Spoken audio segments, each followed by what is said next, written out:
দেন, একটু প্রেম ভালোবাসা দেন ভাই।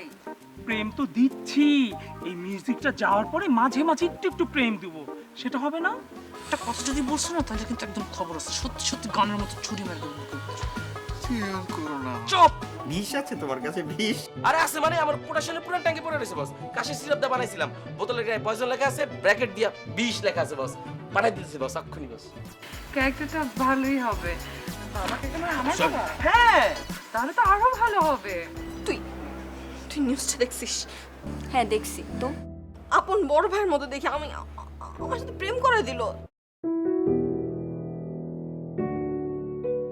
ভাইয়া কি হলো? লাবণী কি হয়েছে? আরে এখানে কান্নাকাটি করার মতো তো কোনো কাহিনী ঘটেনি, তাই না? ঘটনা ঘটেনি মানে? কি বলতেছো তুমি? ঘটনা ঘটেনি মানে যা ঘটছে এর চাইতে বড় ঘটনা ঘটতে পারে? আমি তিলে তিলে তিলে তিলে চুন চুনকে আমি এভারেস্ট পর্যন্ত আমার মান সম্মান ক্যারেক্টারের এত বড় একটা গম্বুজ আমি তৈরি করেছিলাম। পাহাড় মাউন্ট এভারেস্ট, সেটা চূর্ণ বিচূর্ণ হতে হতে চাষের জমি হয়ে গেছে, খেতরা বেদরা। আমার আর কি আছে বলো? হ্যাঁ, সব শেষ হয়ে গেল। সে বলছে কিছুই হয়নি। কি একটা ফালতু অনলাইন নিউজ, কি alupotol.com, এই নিউজ কেউ দেখে ভাইয়া বলেন? কেউ দেখবে? দেখবে না মানে? যদি আমার বউ দেখে ফেলে? বউ মানে কি? বউ আসলো কোত্থেকে? ভাইয়া আপনি কি গ্রাম থেকে বিয়ে টিয়ে করে আসছেন? মানে আপনার 2টা বাচ্চা আছে, এরকম কিছু? না, আমি বিয়ে করিনি। কিন্তু বিয়ে করিনি বলে বিয়ে করব না বলে এমন কোনো কথা আছে? আমার যে বউ হবে সে তো এখন পৃথিবীতে ঘুরে বেড়াচ্ছে নাকি? সে তো আর দুগ্ধপোষ্য শিশু না, তার তো জ্ঞান বুদ্ধি হয়েছে। সেই বউটা যখন এই নিউজটা দেখবে, ভবিষ্যতে সে যখন আমার সাথে সংসার করতে আসবে, সে কি আমাকে ভালো রাখবে? উঠতে বসতে চলতে টয়লেটে যেতে সবসময় আমাকে খোঁটার উপর রাখবে? এটা কি নেওয়া যায় বলো? কি একটা ফালতু ছেলে, কি নাম লিমন না কি, একটা ফালতু জার্নালিস্ট। ওই ছেলেটার জন্য এত টেনশন করে কোনো লাভ আছে বল? হুম, বলেন ভাইয়া। আচ্ছা ভাইয়া, আপনি ওই ছেলেটাকে ধরে মাই দিতে পারেন না? আর না না, মাইটে দিল দেখা যাবে আর উল্টা পাল্টা নিউজ করবে। আচ্ছা ঠিক আছে ভাইয়া, আমি দেখতেছি কি করা যায়। আমি সিস্টেম করে দিচ্ছি। ভাইয়া আমাকে 2000 টাকা দিবেন? কি প্রিভা, শেষমেশ তুমিও 2000 টাকা কমিশন খাবা ওই লিমনের মতো? ভাইয়া এই টাকাটা আমি আমার জন্য চাই নাই, ওই ছেলেটাকে দেবো বলেই তো চেয়েছি। আর ওই ছেলেটা আজকে আপনার কাছে টাকা নিতে আসছিল, আপনি দিতে পারেননি দেখেই তো এই ফালতু কাণ্ড করছে, তাই না? ভাইয়া আপনি আমাকে টাকাটা দেন, আমি 10 মিনিটের মধ্যে নিউজ নামাই দিচ্ছি। ওই ছেলেটাকে আমি ফোন দিব, বলবো আমি টাকাটা পাঠিয়ে দিচ্ছি। ওই ছেলেটা দেখবেন 10 মিনিটের মধ্যে হুড় করে নিউজটা নামাই দেবে। টাকা আমি কোত্থেকে দেব? আমি কি মানিব্যাগ এনেছি? আর আমার কপালও, আমি যেদিনই মানিব্যাগ ছাড়া বের হয় সেদিন রাজ্যের সমস্ত ঝামেলা এসে আমার উপর কাঁধে পড়ে। আমার কাছে কোনো টাকা নাই, আর এমন প্রোডাকশনে কাজ করছি 1 টাকার জন্য 1 ঘন্টা ধরে কথা বললে 1 টাকা বের হয় না। আমি এখন ভাবতেছি আমি বাড়ি ফিরবো কিভাবে, আর ওখান থেকে 2000 টাকার কথা বলছে। আচ্ছা ঠিক আছে ভাইয়া, আমি টাকাটা আমার কাছ থেকে আজকে দিয়ে দিচ্ছি, আপনি কালকে আমাকে পাঠিয়ে দিলেই হবে। আর ভাইয়া ট্রান্সফার খরচটা একটু কাইন্ডলি দিয়ে দিবেন। কি প্রিমা, ট্রান্সফার খরচ 1010 টাকা, 10 20 টাকা? আমার মাধ্যমে তুমি কত টাকা ইনকাম করো, তুমি 20 টাকার জন্য আমাকে বলতে পারলে? যাও, তোমাকে আমি 200 টাকা দিয়ে দেবো, 2200 টাকা হয়েছে? খুশি? উদ্ধার করো আমাকে।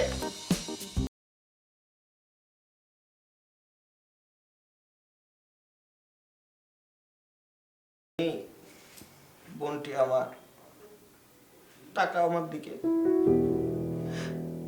তো বুঝছো যে এই ঘটনার সাথে আমার কোনো হাত নাই। তুমিও তো জানো আমি কি, আমিও জানি তুমি আমার কি, তাই না? এই ঘটনার পর আমাদের রিলেশনে যেন কোনো চেঞ্জ না আসে, ঠিক আছে? আরে এরকমই তো এইটা, আমাদের মিডিয়াটা এরকমই, যা না তাই হয়, ছড়ায়। টেনশন নেওয়ার কিছু নাই, ঠিক আছে? এবার একটু লাবণী, বোনটি আমার, একটু হাসো, ভালো করে হাসো, আর একটু আমার দিক তাকাও। আমি হাসছি। শুনো, তুমি আইকারে মনে করবে তোমার গার্লফ্রেন্ড, ঠিক আছে? একদম গার্লফ্রেন্ডের মতো সেই কেমিস্ট্রিটা দুইজনের ভিতরে আনতে হবে, ঠিক আছে? তুমি বুঝছো তো ব্যাপারটা? একদম ফাটায় দাও, ওকে? বুঝছো তো? Ready, 3 2 1 0 action!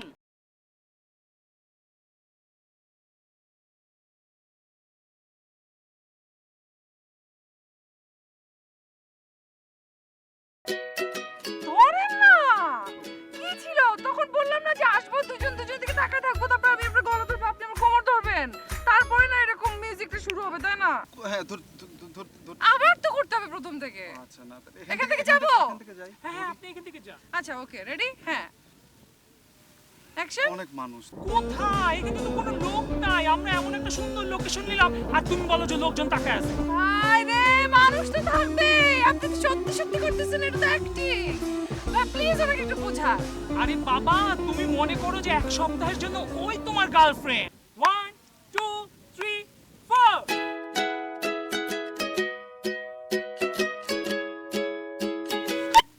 এই ছেলেটাকে এখনো এরকম করে কি হবে? ওর জড়তা কাটতেছেই না। কি ব্যাপার? কি আমাকে ভালো লাগতেছে না আপনার? আপাতত আপনার গার্লফ্রেন্ডের নাম কি বলেন তো? গার্লফ্রেন্ড আছে তো? আছে না? আছে তো? গার্লফ্রেন্ডের নাম কি? নাম বলেন না।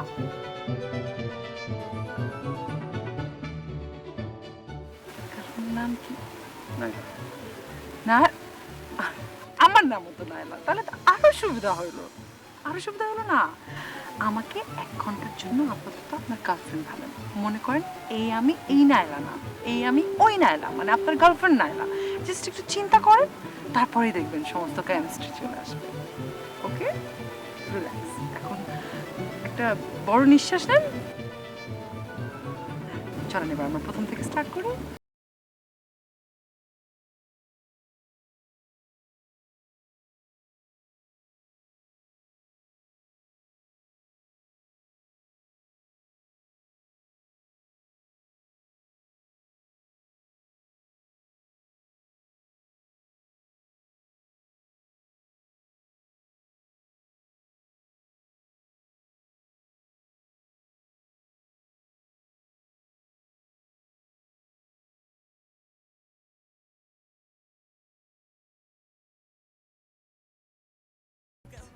ভাই আপনি কাট বলবেন না, আমরা তো ভয় পেয়ে গেছি, আমরা তো ফিলে ছিলাম।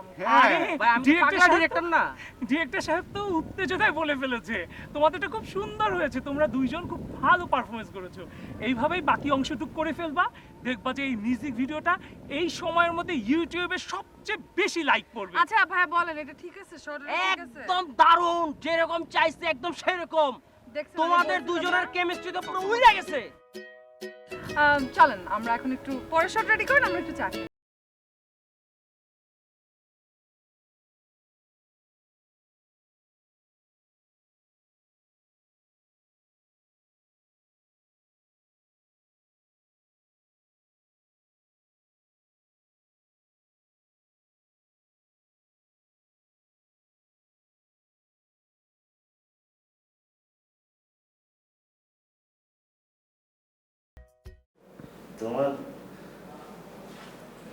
তোমার কি মেজাজ গরম না ঠান্ডা? মেজাজ গরম, অত্যধিক গরম। বলো কি গুরুত্বপূর্ণ কথা বলতে এসেছো, বলো। না, তোমার মাথা এখন গরম, আবার বললে তুমি রাগ হয়ে যাও যদি উঠি। আমি মাথা ঠান্ডা করেই শুনছি, বলো কি বলো। আর বিষয়টা হলো যে আমার একজন মেহমান আসবে বাসায়। তোমার আত্মীয়? আত্মীয় মানে ওই আমার আপন চাচাতো বোন। আপন চাচাতো বোন তো আমার তো অনেক কাছের আত্মীয়। মেহমান কেন বলছো বলো তো? তোমার আত্মীয়রা কি মেহমান নাকি? তারা যখন এই বাড়িতে আসে তখন তারা মেহমানের মতো আসে, সেটা ঠিক আছে, কিন্তু তারপর যখন তারা এই বাড়িতে থাকতে শুরু করে তখন তো আর তারা মেহমান থাকে না, তখন তারা এই ফ্যামিলি মেম্বার হয়ে যায়। তারা থাকতে থাকতে থাকতে থাকতে শেষ পর্যন্ত ফ্যামিলি মেম্বার হয়ে এই বাড়ি থেকে বের হয়। কে আসবে? নীরা। তুমি কিভাবে জানলে? সকাল থেকে তো এই পর্যন্ত আমার কাছে 4-5টা ফোন এসেছে। উনি আসবেন ঢাকা শহরে, উনি বিভিন্ন ইউনিভার্সিটিতে ভর্তি পরীক্ষা দেবেন, ইউনিভার্সিটিতে ভর্তি হবেন, এখানে থাকবেন, এখানে থেকে টেকে বিভিন্ন ইউনিভার্সিটি দেখে শুনে তারপর উনি ভর্তি হবেন। মানে বিষয়টা ওরকম না, মানে ও আসবে, ভর্তি পরীক্ষা দেবে, ঠিক আছে, ভর্তি পরীক্ষা দিয়ে ওই চান্স পেলেই ইউনিভার্সিটিতে ওই হলে চলে যাবে। আর চান্স পাবেই, তুমি শিওর? স্টুডেন্ট ভালো। আচ্ছা, ভালো স্টুডেন্ট, তাহলে তো খুবই ভালো কথা। আচ্ছা, ও যদি ভালো কোনো একটা ইউনিভার্সিটিতে চান্স পায় তাহলে ওকে হলে গিয়ে থাকতে হবে কেন বলো তো? হ্যাঁ, তুমি ওর ভাই, তোমার এত বড় বাড়ি ঢাকা শহরে, দুইটা ঘর তো সারা বছর খালিই পড়ে থাকে এবারে। ও কষ্ট করে হলে কেন থাকবে বলো তো? হলে থেকে কি খাবে না খাবে দরকার আছে? তার চাইতে নিজের ভাইয়ের বাড়িতে থাকুক, আরাম করে খাওয়া দাওয়া করুক, আরাম করে নিজের একটা রুম নিয়ে আরাম মতো থাকুক, সেটা ভালো হয় না? তুমি যে কত ভালো তুমি নিজেও জানো না। আমি ভালো না খারাপ সেটা তো বিষয় না, বিষয় হচ্ছে আমি যা বললাম এটাই ঘটবে। যে ঘটনাটা ঘটবে সেটা শুধু আমি একটুখানি আগে থেকে বললাম। এর আগে এমন হয়েছে না যে তোমার মামাতো ভাই এসেছিল, কয়দিনের কথা বলে এসেছিল? 3 দিন থাকবে। উনি এসে প্রথমে নিজে 3 মাস থেকেছেন, মেহমান হয়ে এসেছিলেন, 3 মাস ফ্যামিলি মেম্বার হয়ে থেকেছেন। 3 মাস থেকে যদি চলে যেতেন তাহলেও হতো, সেটা উনি করেননি। তারপর উনি একজন মেয়েকে ধরে নিয়ে এসেছেন, সেই মেয়ের সাথে নাকি তার প্রেম, তারপর তারা দুজন বিয়ে করেছে, বিয়ের পর তারা আরও 6 মাস থেকেছে। 3 দিনের কথা বলে এসে 9 মাস উনি আমার বাড়িতে থেকেছেন, খেয়েছেন, ঘুরেছেন, ফিরেছেন, আরামায়েশ করেছেন। আমার 9 মাস তাকে পাওয়াতে হয়েছে। আচ্ছা তুমি আমাকে একটা কথা বলো তো, মানে তোমার কি কোনো আত্মীয় স্বজনের, তোমার এই চাচাতো দিকের, মামাতো দিকের, খালাতো দিকের, ফুফাতো দিকের কোনো আত্মীয় স্বজনের তুমি ছাড়া ঢাকা শহরে আর কেউ নাই? হ্যাঁ, তারা ডাক্তার দেখাতে আসবে তোমার বাসায়, ইউনিভার্সিটিতে ভর্তি হতে আসবে তোমার বাসায়, মামলা মোকদ্দমা করতে আসলে সেটাও তোমার বাসায়। তোমার ওই চাচাতো, মামাতো, খালাতো, ফুফাতো কোনো দিকের আর কোনো আত্মীয় স্বজন নাই তুমি ছাড়া? সবাইকে তোমার বাসায় থাকতে হয়। বিষয়টা হলো যে তোমার ভাইও তো এখানে 365 দিন থাকে, তার মানে কি তোমার কেউ নাই? সেটা তো না। মানে কি বললে তুমি? এক্সকিউজ মি, তুমি কি বললে? আমার ভাই? তুমি অর্ণবের কথা বলছো? অর্ণব, আমি তোমার কি মাথা টাথা নষ্ট হয়ে গেছে নাকি? তুমি এখানে কিভাবে অর্ণবের প্রসঙ্গ টানলে? কিসের মধ্যে কি? আমার ভাই এ বাড়িতে থাকে, আমার ভাইয়ের থাকা, খাওয়া, পড়াশোনা, যাবতীয় সকল খরচ আমার বাবা পাই হিসাব করে পাঠায়। শুধু যে পাঠায় তা না, আমার ভাইয়ের জন্য প্রতি মাসে যে টাকা পাঠায় আমার বাবা, সেখান থেকে তুমি প্রতি মাসে টাকা সরাও, সেই খবরও আমি জানি। তুমি এই তোমার আত্মীয় স্বজনদের, তোমার চাচা, তোমার মামাতো, খালাতো, ফুফাতো ভাই বোনদের সাথে তুমি আমার আপন ভাইয়ের তুলনা কিভাবে করলে? মানে তুমি কিন্তু বিষয়টা ভুল বুঝতেছো, তুমি ঘুরে বুঝছো, কথাটা বুঝো নাই আসলে। আমি বলতে চাচ্ছি যে তোমার ভাই যেমন থাকে, মানে নিজেদের মতো করে থাকে না, তো আমার একজন আত্মীয় এসে নিজেদের মতো করে থাকলো।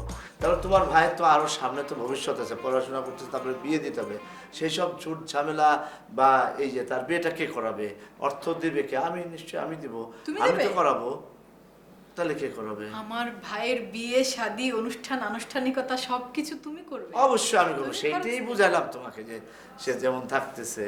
তাহলে তো ভালো, তাহলে আসুক তোমার চাচাতো বোন, আসুক, থাকুক, আর আমিও তো বেঁচে থাকবো, আমিও দেখবো আমার ভাইয়ের বিয়ের সময় তুমি কত টাকা খরচ করো। মানে এটা একটা বললাম আর কি, উদাহরণ দিলাম যে আসলে সবাই আত্মীয় স্বজনই তো সবার কাছে থাকতে পারে, তাই না? এটা তো মানে বড় কোনো বিষয় না। অবশ্যই থাকবে। ও কতদিন পর নিজের দেশে মাটিতে পা রাখলাম, জানিস এত ভালো লেগেছে না। এয়ারপোর্ট নেমেই মনে হচ্ছে মানে মা মাটি দেশ, জন্ম আমার ধন্য হলো মা গো এমন করে। মনে আছে তোর এই নাচটাতে তুই কি অসাধারণ নাচতি না বাবা? তুই যখন মঞ্চে উঠতি না, জন্ম আমার ধন্য হলে গানটা, কি হলো তুই এরকম হপ করে বসে আছিস, কথা বলছিস না কেন? আসলে আমার কোনো কথা নেই। ই মা, এত রাগ করে আছিস? আরে বাবা তোকে তো বললাম, মানুষ প্রয়োজনে কত জায়গায় যায়, তাই না? আর রীতিমতো বিয়ে করে বউকে রেখে সৌদি আরব চলে যায় দিনের, মানে ওই বিয়ের রাতে, আর সেখানে তুই আমার কাছের মানুষ ঠিক আছে, কিন্তু ভালো কাজের জন্য আমি দূরে যাব না? তুই জানিস কলকাতা গিয়ে এই দু বাংলা কাজ করতে গিয়ে আমার কী এক্সপিরিয়েন্স হয়েছে, ওগুলো তোর সাথে শেয়ার করলে তুই তো অনেক সমৃদ্ধ হয়ে যাবি। ওখানকার মানুষগুলো না আমাদের যে খুব একটা কোয়ালিফাইড তা কিন্তু না, হয়েছে কি ওরা অনেক ডিসিপ্লিন, ওরা অনেক মেনটেন করেছে, অনেক প্রফেশনাল, বুঝছিস? হালকা একটু আছে কৃপণ, কিন্তু এটাকে কৃপণ বলা ঠিক না, অনেক হিসেবে আর কি। বোমবাদাকে জানিস তো, ওই যে প্রসেনজিৎদা, সবাই তো ওখানে বোমবাদা বলে। বাবা লোকটা এখনো যা হ্যান্ডসাম আছে না, মানে এখনো জানিস তুই কী করে সকালে উঠে কিন্তু মনে করছে খালি পেটে চিরতার রস খাবে, তারপরে বাথরুম যাবে, বেরিয়ে তারপর দৌড়াদৌড়ি করবে এবং ব্যায়াম করবে। একেবারে যে আমার যে খুব বেশি ওচা লম্বা তা কিন্তু না, ওই আমার মতোই সাইজ, কিন্তু ওয়েল মেনটেন, কিন্তু বয়স বেশি আর কি। তোর কার সাথে কথা বলতে চাস তুই বল? প্রসেনজিতের সাথে, মানে বোমবাদার সাথে? আপনি যে কথা বলেন। আরে বা বোমবাদার সাথে আমি কথা বলবি, কথা বলেই তো আস না। এই মা বোমবাদার জানিস তো এখন এত মেনটেন করে চলে, মানে তাকে না আমার একটা মুদ্রা দেখাতে হলে বেশিক্ষণ দেখাতে হয় না। নাচের ব্যাপারে না সে যথেষ্ট ভালো, কেন বলিস তো? ও হাতেই তো নেচে নিচে মনে হয় কি সামনে কাদা ইটগুলো পার হচ্ছে, তো আমি তাকে ওভাবেই মিশিয়ে দিয়েছিলাম। আর এদিকে তো কোয়েলকে আমি কোরিওগ্রাফি দেখি আমার সবচেয়ে ভালো লেগেছে। আরে বাবা ছোটোখাটো একটা মেয়ে কিন্তু এত চটপটে না, আমি তো একবার বলছি মুদ্রাটা এই দিতে হবে, ওর সাথে এই দিয়ে দেয়। এবং আমি তো ওখানে মনে করছি না মানে কী পরিমাণ হিট হয়ে গেছে তুই কল্পনা করতে পারবি না। সারাক্ষণ বোম্বাতে তোকে সারাক্ষণ বলে যে ও রাত ছেলেটা কোথায়, আকবর রাত ছেলেটা কোথায়, আকবর রাত ছেলেটা কোথায়। আরে বাবা এত কি, আমি তো আছি নাকি? ওখানেই থেকে যেতেন, ওখানে যেতে আমাকে একদম ভুলেই গেছে। নতুন নতুন কোরিওগ্রাফার, নতুন নতুন অ্যাসিস্ট্যান্ট, এত বড় বড় নায়ক নায়িকা, আমার কথা কি আপনার একবারও মনে পড়েছে? কি জেলাস রে বাবা, কি হলো? হ্যাঁ এত জেলাস কেন তুই? তোর কথা মনে নেই মানে? মনে না থাকলে আমি ছুটে আসি? আরে ওরা প্রফেশনাল মানুষ, ওরা অভিনেত্রী নায়িকা, আর তোর সাথে আমার সম্পর্কটা কি বলতো? তুই আমার অনেক কাছের না? ঠিক বলেছি। আমি এসেছি কেন বলতো? আমি এসেছি আমার এক্সপিরিয়েন্সগুলো তোর সাথে শেয়ার করবো। তোর কথা অক্ষরে অক্ষরে মনে ছিল, সারাক্ষণ আমার মনে হতো তুই যদি আমার পাশে থাকি না তাহলে বুঝতে বাবা বাবা ওখানে অনেক নায়িকার চেয়ে তুই অনেক সুন্দর। এর জন্য তো আমার ফোন একবারও ধরেনি। তোর কীভাবে? আরে বাবা দোয়েল ঝিলি নাচতে গিয়ে হঠাৎ করে ঘাড়ে ব্যথা পেয়েছে, ওই মাসাজ করছিলাম ঠিক তখন পড়ে গেছি। আমি তো মাসাজ দেখে আর ফোনটা ধরতে পারি না, পরে যে আবার কল ব্যাক করলাম সময় পাইনি। আরও কলকাতা থেকে ফোন ব্যাক করা মানে অনেক কিন্তু এক্সপেন্সিভ আছে, খরচ বেশি। ফোনটা তো আমি আপনাকে করেছিলাম, আপনার আমাকে করতে হয়নি, তাই না? সেটা তো আমি বুঝতে পেরেছি, তখন তো ফোনটা ধরতে পারিনি। আরে বাবা আমি ঢাকায় চলে এসেছিলাম, তোকে এখন নিয়ে যাবো কলকাতায়, তুই আমার সাথে যাবি, আমার এস্টিমেট কাজটা করবি। আরে বাবা একবার যদি কপাল খুলে যায় এই দেশে তোর আসতেই হবে না, ওখানেই কাজ করবি। আর বোম্বাদার নজরে একবার পড়লে আমি কোথাও যাব না, এসব আমার একদম ইন্টারেস্ট নেই। রাগ করে কথা বলছিস? এতদিন পরে এলাম, এভাবে রাগ করে যদি আমার সাথে কথা বলিস আমার কেমন লাগে বলতো?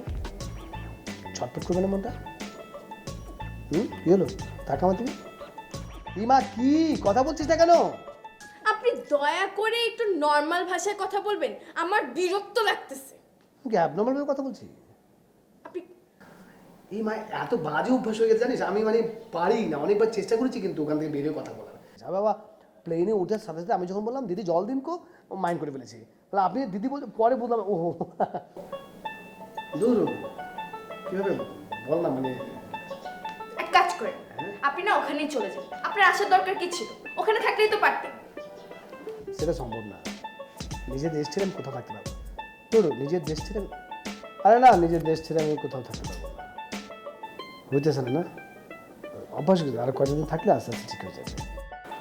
নীরা, এটা হচ্ছে আমাদের ছাদ। ছাদের অবস্থা এখন একটু খারাপ, মানে রেনোভেট চলছে তো, কাজ চলছে সব কিছু। আমরা সামনের দিকটাতে একটা রুম করব, বড় একটা রুম করব। ওই রুমের ফ্রন্ট সাইডটা পুরোটাই হবে গ্লাসের। ধরো বর্ষাকালে যখন বৃষ্টি পড়বে, বিদ্যুৎ চমকাবে, আমরা যাতে রুমের ভেতর বসে দেখতে পাই, বৃষ্টিটা উপভোগ করতে পারি। সমস্যা নেই, ছাদ তো আছে। হ্যাঁ ছাদ আছে, কিন্তু যখন তখন কিন্তু ফুটফাট করে ছাদে চলে আসা যাবে না। কেন? কারণ আশেপাশে আরো ছাদ আছে এবং সেই সব ছাদে ছেলেরাও আছে। আপনি বলে আমি ছাদে আসবই না। গুড। কি ব্যাপার? বাহ, কি পুরো বাড়ি ঘুরে ঘুরে দেখাইতেছো না? ভালো। তো দেখাতে হবে না? একটা মানুষ একটা বাড়িতে এসেছে, থাকবে, তাকে সবকিছু জানতে হবে না, বুঝতে হবে না কোথায় কি আছে না আছে। অবশ্য ওকে এখনো কিচেনটা দেখানো হয়নি, যেটা বাড়ির সবচাইতে ইম্পর্টেন্ট জায়গা। রান্নাঘর দেখে কি করবো? আমি তো সারাক্ষণ রান্না করে থাকবো না। তো একটা মানুষের যদি ধরো হঠাৎ করে একটু চা কফি খেতে ইচ্ছা করলো, তাহলে কিচেনের সব কিছু যদি জানা থাকে, তাহলে নিজের মতো করে একটুখানি নিয়ে। ভাবি আমি চা কফি ছাড়া অন্যান্য রান্নাও করতে পারি। গুড, ভেরি গুড, তাহলে তো খুবই ভালো হলো, মাঝে যে রান্নাও করতে পারবে। কি মুশকিল, ও কি রান্না করার জন্য আমাদের এখানে আসছে নাকি? ভর্তি পরীক্ষা দিবে তো, সে পড়াশোনা করবে না, রান্না করে যাবে কেন? ওকে চা কফি বানাই দিতে হবে। তুমি না সব কিছু নিয়ে এমনভাবে কথা বলো, আমার খুব মানে আমি এত বিরক্ত হই। ও কি রান্না করার জন্য এখানে এসেছে মানে কি সারাদিন দিনটা 24 ঘন্টা গিয়ে রান্না করে পড়ে থাকবে? আশ্চর্য। আচ্ছা আইনিরা, তুমি যেন কোথায় ভর্তি হতে চাচ্ছ? আমি ঢাকা ভার্সিটি আর জাহাঙ্গীরনগরে যাচ্ছি অ্যাডমিট হতে, নাট্যকলা আর সঙ্গীত বিষয়ে। বলে কি মেয়ে, নাট্যকলা সঙ্গীত বিষয়ে পড়ে তুমি কি করবে? তোমার ভবিষ্যৎ কি? তোমার ক্যারিয়ার কি হবে? তুমি মানে কি কাজ করবে, খাবে কি কি করে, আমি তো বুঝলাম না কিছু। কি বলো তুমি না বলো, মানে ওর প্যাশন হচ্ছে এটা, নাট্যকলা সঙ্গীত পড়া। মানে এখানে আসলে বাধা দেওয়া ঠিক না, ও এটাতেই ভালো করবে। এই যে আমারে দেখো, আমার কি ইচ্ছা ছিল, আমার ইচ্ছা ছিল যে আমি নাট্যকলায় পড়বো, আমি একজন ভালো দক্ষ অভিনেতা হব, কিন্তু কই বাবা মা দিল না। দেখো না, যে কারণে আমি খুবই মনমরা হয়ে থাকি, মানে কেমন জানি আমার কোনো কিছুই ভালো লাগে না। কিন্তু আমি যদি আমার ইচ্ছা মতো পড়াশোনা করতে পারতাম, তাহলে হয়তো আজকে দেখা যেত যে বাংলাদেশের আমি সবচেয়ে বড় একজন অভিনেতা হয়েছি, হতে পারতাম। ভাল লাগে না, কিচ্ছু ভাল লাগে না এখন দুনিয়াতে। তুমি কখন আপসেট থাকো, কখন তোমার মন মরা থাকে, আমি তো কিছুই বুঝলাম না। তোমার সাথে একসাথে আছি, আমার তো কখনো তোমাকে দেখে আপসেট মনে হয়নি, নাম্বার 1। নাম্বার 2, নাট্যকলাতে না পড়েই তুমি প্রচুর নাটক করছো, প্রচুর অভিনয় করছো। ও আমার ছোট ভাই। আমি তাকে আগে থেকেই চিনি। কিভাবে চেনে তোকে? কিভাবে চেনো তোমরা? চিনে বললো, বাস চিনে। ওই যে ওই 2 বছর আগে একবার দুলাভাইদের বাসা বেড়াতে গেলাম না, ওই যে বিয়ে খেতে গেলাম, তখন মনে হয় পরিচয় হয়েছিল, তাই না? হ্যাঁ, তখন পরিচয় হয়েছিল। তখন পরিচয় হয়েছিল না? ওকে, ঠিক আছে। কার বিয়ে ছিল 2 বছর আগে? বিয়ে ছিল ওই যে আমার ওই মামাতো বোনের। হ্যাঁ, মামাতো বোনের বিয়ে। মামাতো বোনের বিয়ে থেকে ওর সাথে কি করে পরিচয় হবে? ও তো তোমার চাচাতো বোন। জানিস কলকাতা থেকে আসার পর না আমার যে কি ডিমান্ড বেড়ে গেছে তুই কল্পনা করতে পারবি না। আরে বাবা, আন্তর্জাতিক খ্যাতি সম্পন্ন একজন কোরিওগ্রাফারের যে কি ডিমান্ড সেটা এখন বুঝতে পারছি। অলরেডি 3-3টে খ্যাপ পেয়ে গেছি। 2টো মিউজিক ভিডিওর খ্যাপ, একটা হচ্ছে গায়ে হলুদে ডান্সের খ্যাপ। আপনি গায়ে হলুদে নাচা, আমি কিছু বুঝলাম না। আপনি গায়ে হলুদে নাচাবেন? গায়ে তো হলুদ লাগিয়ে রেখেছিস, তো নাচতে সমস্যা কি? এত স্নবিশ হবি না, বুঝেছিস? এই স্নবিশগিরি করতে করতে কিন্তু ভাত থাকে না পরে। আমি তো শিখে এসেছি ওই বাংলায়। আরে বাবা, সব নায়ক নায়িকারা, সুপার হিট নায়ক নায়িকারা, ওরা গায়ে হলুদে ডান্স করে 1 লাখ রুপি নেয়। এবং শুধু গায়ে হলুদ, যে কোনো শোতে, মনে করছে পাড়ায় মহল্লায় শো হচ্ছে, ওরাকে দুটো কথা বলে সেখান থেকে 1 লাখ রুপি নিয়ে আসে। তা আমাদের সমস্যা কি? আচ্ছা, আপনার কি হয়েছে বলেন তো? আপনি তো আগে এরকম ছিলেন না। ওখান থেকে আসার পর কি গায়ে হলুদ, মিউজিক ভিডিও, আপনি এগুলো কি শুরু করলেন? আগে তো অল্প বিদায় ভাঙ করেছিলাম, বুঝতাম কম। এখন আমার চোখ খুলে দিয়েছে। এখন বলেছে কাজই, কোনো কাজকে ছোট করতে হয় না। আর তাছাড়া ধর যে আমি মিউজিক ভিডিও যে নাচ কোরিওগ্রাফি করবো, সেটা তো আমার নাম যাবে না। সেখানে কোথাও যাবে তোর নাম, কোথাও যাবে ডিরেক্টরের নাম। আবার মনে করছে গায়ে হলুদের যে ডান্স পারফরমেন্স হবে, সেটা তোর নেতৃত্বে ওই যে সাইড সখীরা থাকে না, ওদেরকে নিয়ে কিছু নাচতে দিবি। Sorry, extremely sorry. এসব গায়ে হলুদের প্রোগ্রাম আমি করবো না, আমার নামও জানি। কি হয়ে গেছিস বলতো? কোথাকার কোন নৃত্যশিল্পী হয়ে গেছিস? এত দেমাক দেখাচ্ছিস? কেউ বুঝবে তোকে? কেউ তোকে চিনবে? আর বাবা, কাজ করে টাকা ইনকাম করবি। টাকা না থাকলে পকেটে কেউ পাত্তা দেবে না, আমি বলে দিলাম। কিন্তু শোন, কোনো কাজকে ছোট করবি না।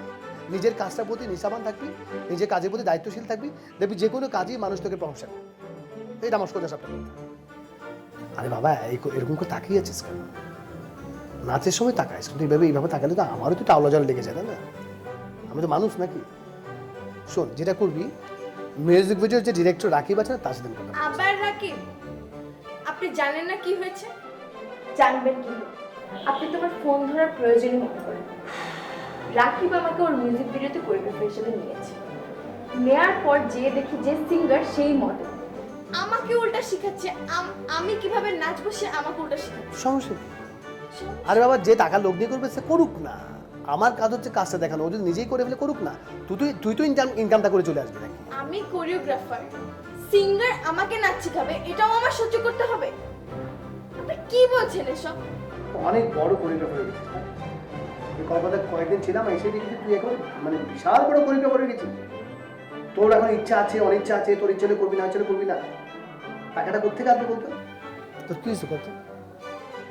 আমি কলকাতা থেকে আসার পর থেকে তোর না, আমি দেখতেছি যে তুই কেমন হয়ে গেছিস। এটা ঠিক না। আপনার কি হয়েছে একটু বলেন তো? আমার কি হবে? আপনি না কেমন যেন চেঞ্জ হয়ে আমি গেছেন। মোটেও চেঞ্জ হয় নাই। আমি প্র্যাকটিক্যাল হয়েছি। আগে ইমপ্র্যাকটিক্যাল ছিলাম, এখন অনেক প্র্যাকটিক্যাল। আমার কথা হচ্ছে কাজ আসবে, কাজ করবো, টাকা ইনকাম করবো, শেষ। এখন তো বয়সটা বেশি না, তো বুঝতে পারছিস না টাকা কি জিনিস। আমি আসলে বুঝতে পারছি না আপনাকে জাস্ট। আবার দেখা তো কিভাবে করেছিস? আমি আসলে বুঝতে পারছি না। ভালো লেগেছে এক সপ্তাহ। হাসছিস কেন? এই যে এত করে হাসছিস, তোকে ভালো লাগছে।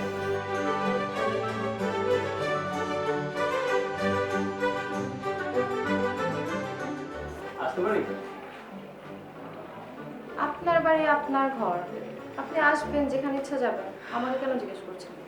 না মানে একজন মেয়ের রুমে ঢুকছি তো একটু জিজ্ঞেস করে ঢোকা ভালো না? আচ্ছা, আপনি ছাদে এমন ভাব নিলেন কেন যে আপনি আমাকে চিনেনি না? না মানে ছাদে দুজন মুরব্বী ছিলেন তো, আপু ছিল, দুলাভাই ছিল, তাই আমি ওইখানে যদি ফ্লুয়েন্টলি বলতাম যে আমি তোমাকে চিনি তাহলে আমাকে অনেক প্রশ্নের সম্মুখীন হতে হতো জানো। আপা আমাকে কোশ্চেন করতেই থাকতো লিটারালি একটা কুইজ কন্টেস্ট হয়ে যেত আপার সাথে আমার। ঠিক আছে, তাহলে আমি আপাকে গিয়ে বলে দিই আপনি 2 বছর আগে আমাদের এলাকায় গিয়ে কি করেছিলেন? কি কি কি করছে আমি কি? বিয়ের অনুষ্ঠানে গিয়ে আমার সাথে ফ্লার্ট করার ট্রাই করেছিলেন, আমার সাথে নাচার ট্রাই করেছিলেন, অ্যান্ড এরপর ব্যাককলের মতো পুরা টাইমটা আমার দিকে তাকিয়েছিলেন, আর শেষে টেকনিক্যালি আমার নাম্বারটাও দিয়েছিলেন। তো নাম্বারটা নিয়ে কি লাভ হয়েছে? কোনো লাভ হয়েছে? এরপর আমি তোমাকে কতদিন ফোন করেছি, তুমি আমার একটা ফোন ধরো নাই, কোনো ফোনটা ব্যাকও করো নাই, কোনো টেক্সটের রিপ্লাইও করো নাই। হ্যাঁ, মানে আপনি আমার ভাবির ছোট ভাই, আপনার সাথে ফোনে কথা বললে এটা সবাই জানলে কি ভাববে? তো এখন কি? হ্যাঁ, এখন তো প্রতিদিন সকালবেলা নাস্তা করতে গেলে আমার সাথে দেখা হবে, লাঞ্চ করতে গেলে আমার সাথে দেখা হবে, ডিনার করতে গেলে আমার সাথে দেখা হবে। এখন কি করবা? হ্যাঁ, আপনি কি এখনো আমার সাথে ফ্লার্ট করবেন? করতে পারি। তাহলে আমি চলে যাই।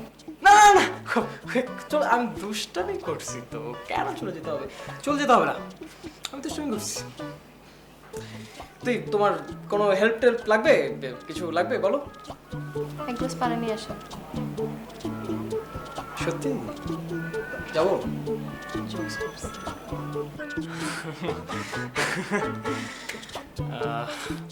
না এমনিতেও কোনো সমস্যা হলে কিন্তু আমাকে বলতে পারো তুমি, কোনো সমস্যা নেই। কিছু লাগলে বলো, আমি দিচ্ছি। No thanks.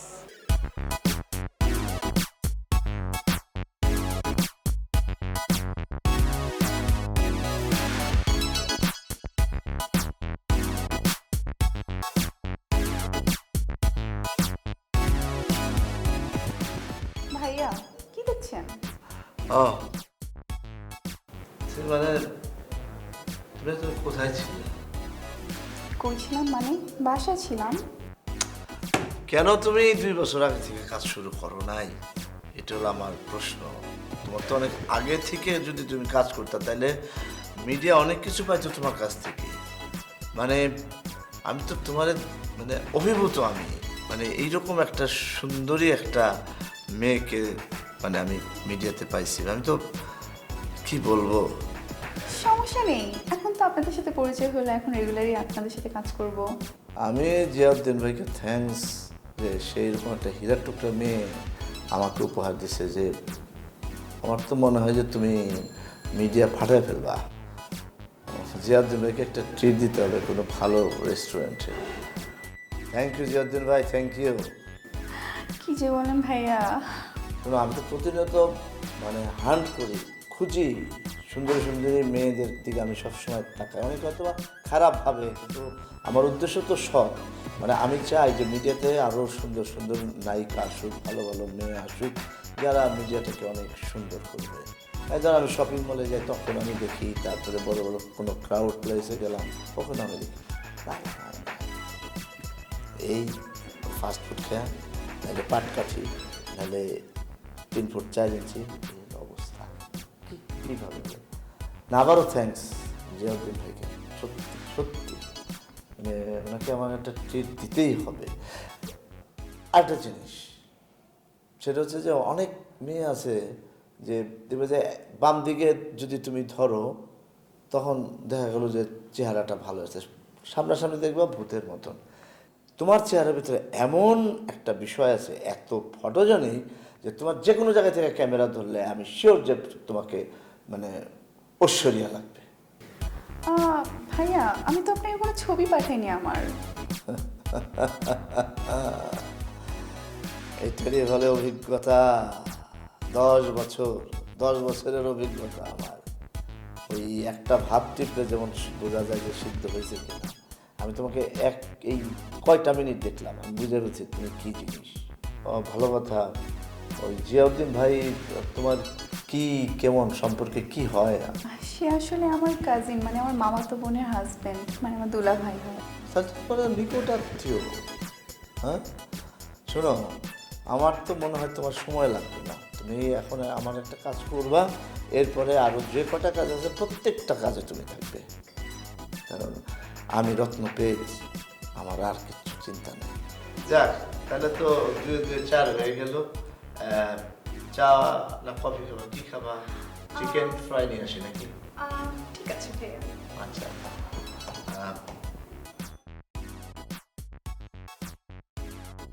মনসুর, ওই গেস্ট হাউসের চিকেন ফ্রাই নিয়ে আসো। হ্যাঁ, কল তো আপনি হবে। আচ্ছা, আর আমার জন্য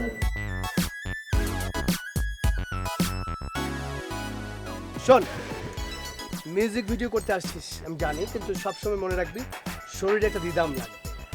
একটা রিদম ছাড়া, একটা ছন্দ ছাড়া তোরা কিন্তু এগুলো পারবি না। আর নাচ কিন্তু অত সোজা না। এখন আজকাল তো মিউজিক ভিডিও করতে এসে তোরা দুটা মানে যে ঝাঁকুনি মারিস ভাবি যে নাচ হয়ে যায়, তাই না? তো আচ্ছা, আমরা গানটা ছাড়ি, তুই এখান দাঁড়াবি, দাঁড়া, হ্যাঁ দাঁড়া। আর তুই জাস্ট এখান দাঁড়া, এখান দাঁড়া, এইখান দাঁড়া, পিছন ফির দাঁড়া, হ্যাঁ এভাবে দাঁড়া, এভাবে দাঁড়া, হ্যাঁ দাঁড়া, তুই এখান দাঁড়া। গানটা ছাড়ি, তারপর তোর যেটা করবি কি রে তোর, হ্যাঁ জানা ছেড়ে দে। শুরু করি, হ্যাঁ। তুই প্রথম যেটা করবি, চুলটা এরকম একটা দিবি, এরকম একটা চুলটা একটা ঝাঁকুনি দিবি, আর তুই সাথে এরকম করবি, ঠিক আছে? দেখ, 1 2 3, আবার আবার কর, আবার কর। ইয়েস, এইবার তুই দৌড় দে, দৌড় দে, দৌড় দে, দৌড় দে, দৌড় দে, দৌড় দে, দৌড় দে, থাম। চাই এদিকে, এই রিদম রিদম চাই চাই, দৌড় ইটিস ইন্দুর মারার বি। এগুলা কার গান রে? এরকম ফালতু কথা গান করতে গিয়ে বন্ধ কর। মানে কি বলে ইন্দুর মারা বিষ টিস, এগুলো করে গানের জাত হলো? ওফ, মানে নিজেকে যে কোথায় নামাচ্ছি আজকাল। মানে ইন্দুর মারা বিষ খায় মরতে হবে? একটা ছেলে যদি মরতে চায়, অনেক ভালো ভালো বিষ পাওয়া যায় না।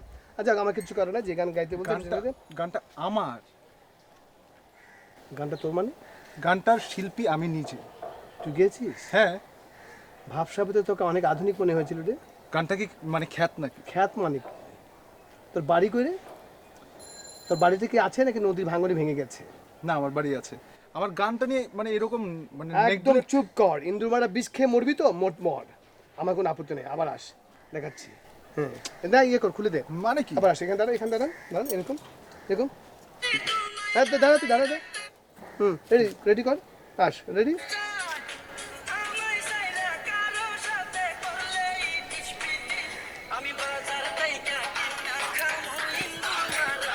One one. আরে বাবা, রিদম লাগবে না শরীরে। আবার আবার আবার আবার আবার দেখ, আবার সহজ করে দিলে না, না সহজ কেন? তুই সহজ না, ঠিক আছে পারিস না, তোরা কিছু গান গেয়ে ফেলেছিস। ঠিক আছে,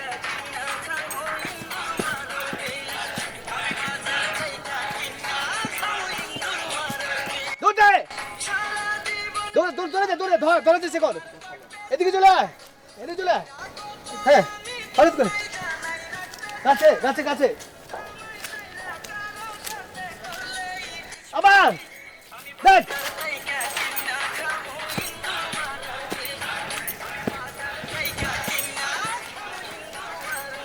না রে, তোদের শরীরে যে রিদম দিচ্ছে না, হবে না, মানে ভালো হচ্ছে না, মানে একটা রিদম লাগবে। এটা বন্ধ কর। মানে এত সুন্দর গান। এদিকে আসো। হ্যাঁ, জিনিসটা হচ্ছে কি, সারা জীবন তোরে ছাড়া আমি, এই আমায় ছাড়া যদি কারোর সাথে করি ইটিস পিটিস, আমি বাজার থেকে কিনা খামু ইন্দুর মারার বিষ। রেডি? আবার দে। ওকে, রেডি।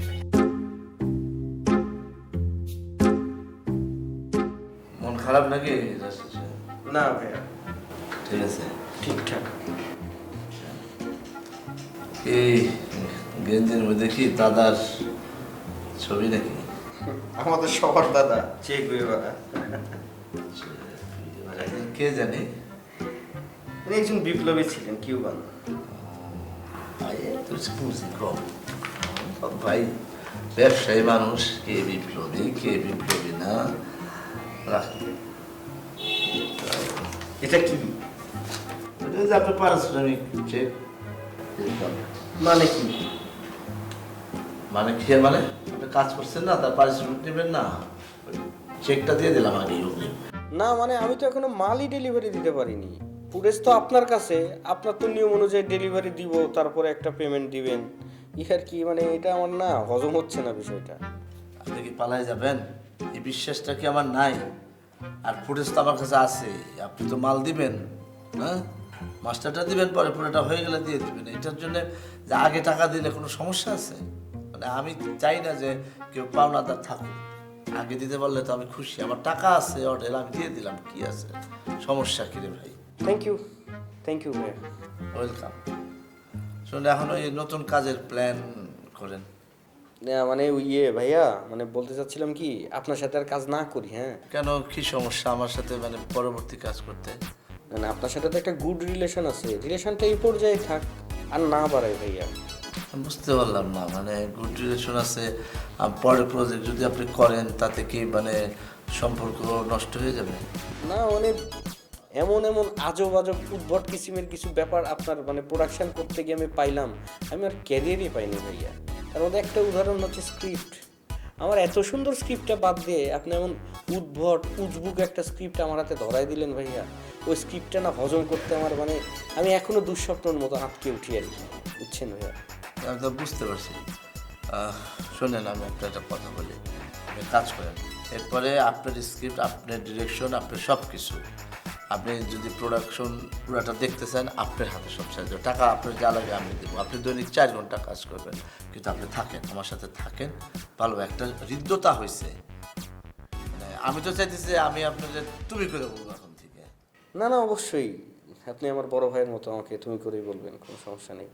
প্রোডাকশন সব কিছু মিলায় যে পেনাটা আমি আপনার প্রথম কাজে পাইছি ভাইয়া, মানে আনবিলিভেবল পেনা। হ্যাঁ বললাম না, আমি এখনো দুঃস্বপ্ন থেকে আটকে উঠি ঘুমের মধ্যে। মানে সে কাজটা যখন শেষ করলাম তখন হচ্ছে ফজরের আজান দিচ্ছে। হ্যাঁ আমার অবস্থা হচ্ছে বিধ্বস্ত। সমস্যায় তাইলে এরপরে আর এই ঘটনা ঘটবে না তোমার, আমি একটা জিনিস নিশ্চিত করে দিই।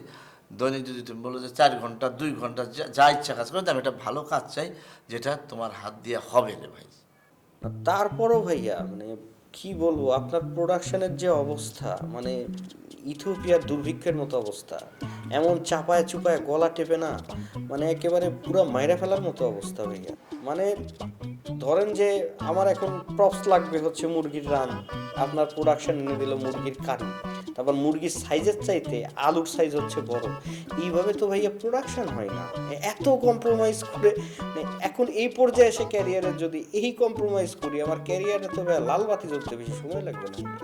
শোনো, এরপরে প্রোডাকশনের যা মিটিং আছে সব তুমি আমার সাথে করবে। তখন গরু ছাগল ভেড়া উট যা লাগে আমি ব্যবস্থা করবো। আমি বললাম খোঁজা, এর বাইরে যদি নষ্ট হয় তুমি সেখান থেকে তুমি চলে যাবা সব টাকা নিয়ে। না বস, বাদ দিই। শোনো, আমি রেমুনারেশন কম দিই, এটা ঠিক আছে, কিন্তু আমি তো সাথে সাথে যে অ্যাডভান্স দিয়ে দিলাম, আগে দিয়ে দিলাম, কম দেওয়ার যাই দিই, আমি তো দেই। অনেক জায়গায় তো তুমি পাওই না। না ভাইয়া, রেমুনারেশন কোনো সমস্যা না। আরে মার্কেটের যে অবস্থা, তুমি না করো না, সবাই তোমারে চায়, তোমার কাজ সবাই পছন্দ করে। সবই বুঝলাম বস, কিন্তু এর মধ্যে মানে এত সহজে সবকিছু হয়ে যাচ্ছে, এর মধ্যে একটা কিন্তু আছে। কিন্তুটা আমার একটু আগে বলবেন প্লিজ। কিন্তুটার উত্তর হইতেছে যে আমাদের এখন নায়িকা না ইন্ডাস্ট্রিতে, মানে মিডিয়াতে সেই রকম নায়িকা নাই, সব বয়স হয়ে গেছে, 30-এর উপরে হয়ে গেছে, 35 আসে নায়িকা করতে হবে। আর সেদিন একজন আসছে, ফোন দিছে, গলাটা একদম বাচ্চাদের মতো। আমি বলছি যে ঠিক আছে। পরে আসছে দিয়ে বাচ্চা কোলে নিয়ে আসছে, আসাই যেই সবাই বসছে যে বাচ্চাটা আমি দেন তো দেখি একটু কোলে নিই, স্বাভাবিক ভদ্রতা দিল, পেশাব করে গায়ের ভিতরে। কারণ এইসব ঝামেলা নিয়ে এত নাটক হয় না, তাই না? পরে আমি তাড়াতাড়ি দিয়ে দিলাম, আবার সে বাসায় যাও, প্যান্ট চেঞ্জ করো, এই বিরাট ঝামেলা। সো আমি চাচ্ছি যে 18 থেকে 20-এর ভিতরে কিছু মেয়ে যদি আমরা ইন্ডাস্ট্রিতে দাঁড়া করাতে পারি, তাহলে কি হবে? তাহলে ধর ইন্ডাস্ট্রিটা দাঁড়াইলো, ইন্ডাস্ট্রির অবস্থা তো আসলে ভালো না, নায়িকাই না। তুমি তো হাতে গোনা কয়টা নায়িকা আছে তুমি বলো? না বস, বাদ দেন না, থাক না। তুমি না এমন করতেছো মানে বলে যে তোমার ফাঁসির কাজটা জুড়াই দিছি। তুমি দেখো আগে নায়িকাটা, আমি বলছি যাকে তাকে একটু দেখো। আচ্ছা তুমি যদি পছন্দ না তুমি করবে না, যাও। তবে আমার বিশ্বাস তোমার পছন্দ হবেই হবে, এই আমি একটু বলে দিতে পারি। চা খাবে না কফি খাবা? কিছুই খাবো না বস, যেটুকু হয়েছে সেটুকু হজম করি।